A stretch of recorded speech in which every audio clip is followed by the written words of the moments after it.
Hey guys, I just wanted to spend some time talking about the things I've read in the Word recently. I've been reading through the book of Mark. I'm reading through chapter 8, and this chapter starts off with Jesus feeding the 4,000. This story we've probably all heard of, this story we've probably been taught about at various times.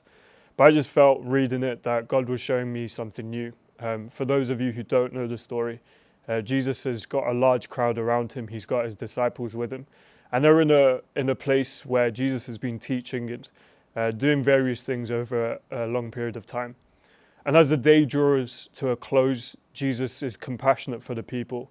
He sees the children, he sees the families, and he knows they have a long journey back. So he says to his disciples, I have compassion on these people. I don't want them to go away hungry. I don't want them to collapse on the way back for being hungry and tired, but I want to send them full. I want them to be satisfied when they leave. And the disciples, I can imagine, look at each other and just think, how is this even going to happen? How are we going to feed 4,000 men plus women and children? And so the disciples say, look, we don't have the money. There's nothing around us. There's no way we can feed these people. And Jesus just simply says to the disciples, how many loaves do you have? What do you have in your hands that I can use? And they say, well, we got a few loaves and a few fish, and so they give that, and Jesus breaks it, gives thanks, and in that story he supplies or provides food for thousands of people that they are satisfied, and even after that there's more for them to leave with. And I just felt reading the story that the means to meet a need is already in our hands. What I mean by that is all Jesus was looking for, I believe, was just one loaf. Whenever we come across situations where we're in difficulty or we need breakthrough or we're constantly seeking the Lord, a lot of the times we're looking for an external act. We're looking for something supernatural, a vision from the heavens, or for the skies to break open and for God to appear and for these amazing, wonderful things to happen. But the reality of the situation is it's not normally like that.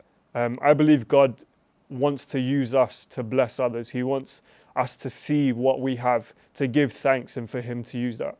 So I just wanted to encourage you, whatever situation you're in, the means to meet a need, whether it be your own or someone else's, the means to meet is probably already within your grasp. It's already something you possess. Whether it be one loaf, whether it be £5, £10, whatever it is, just be thankful be thankful to the Lord for it. And allow him to multiply that. When we're a thankful people, when we understand what it is to give thanks to God, our perspective completely changes. And I believe thanks is a factor for multiplication. It can do things when we understand what God has given to us. So whatever situation you're in today, look at the seed you have. Look at that one loaf you have. Give thanks to the Lord for it and watch God multiply it in whatever way you need it to work. So I pray you're encouraged by that. That was just something I read through the scriptures today, and I pray that you're blessed and encouraged. God bless.